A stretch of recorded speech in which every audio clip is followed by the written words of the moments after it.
Okay, this is the second Amstrad from the rusty pile that we're trying to coax back into the land of the living.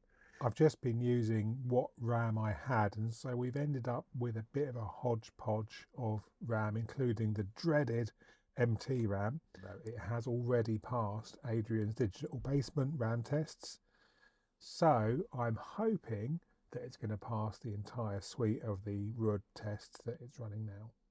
Well, I'm pleased to say it seems to have passed. Ignore the failures on the keyboard and floppy, they're just not connected, and I don't think this had passed the keyboard test in an Amstrad anyway, but everything else is working.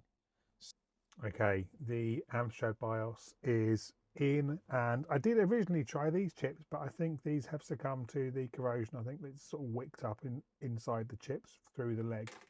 So I'm trying now some other ones. Power on, and let's see if we can get anything on the screen.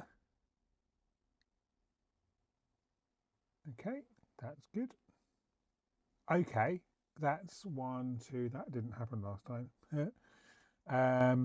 So yeah, that's referring to this chip right here. That's the real-time clock chip. That's the real-time clock crystal. You can probably see that it's entirely possible that that it's corroded or messed up inside.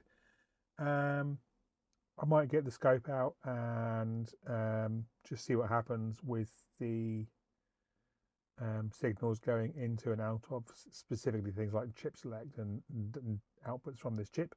I might also just try a BIOS that doesn't need the real-time clock to work to start up. I know.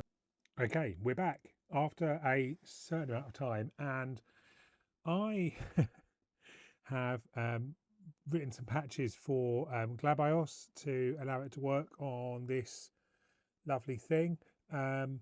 I'll talk more about that on the Retro Hardware Discord. If anyone's interested in catching up on that one, just Google Retro Hardware Discord V2 and there'll be some links to join.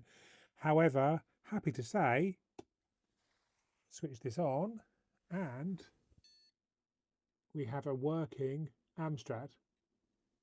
There we go.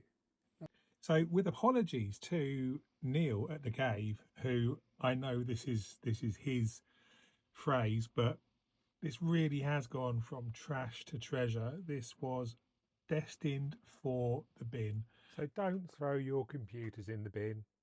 Bye.